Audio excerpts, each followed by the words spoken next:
four lands is in grave danger. Only the last son of Shannara can save it.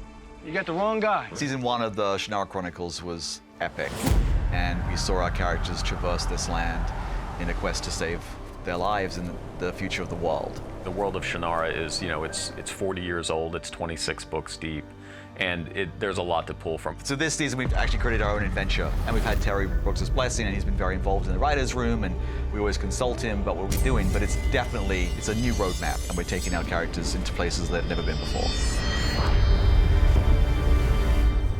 The season 2 really is about the repercussions of the war that they fought and where the world is when we come back a year later. And in a stunning twist, the world is not in a good place. Magic is back, people are afraid.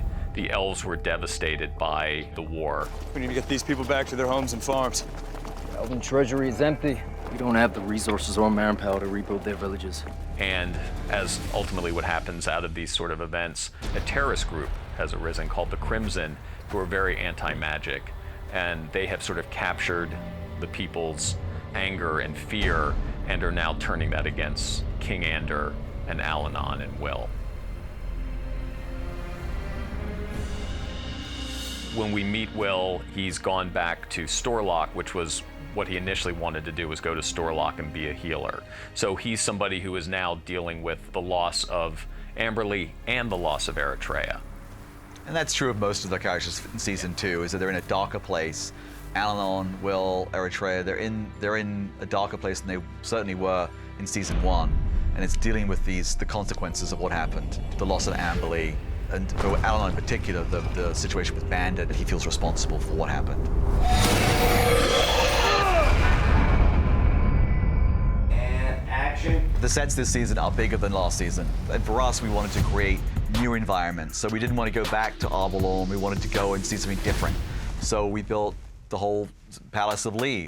Very gold, very blingy, and very different from the elves. We wanted to really contrast the look of ARBORLON, which is very cold and silver, and this is very gold, purple. We wanted to open up the world and see more of what this fantasy land is.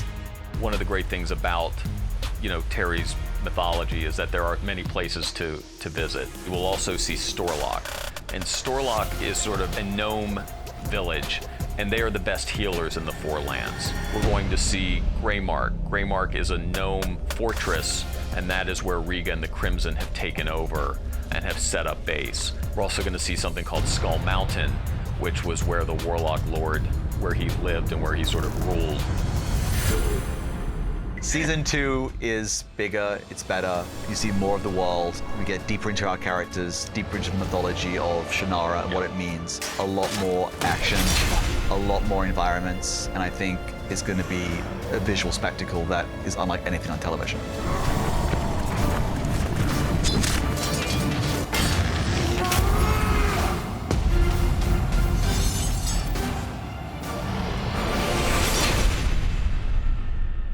Amberle told you to find me. Did she say anything else?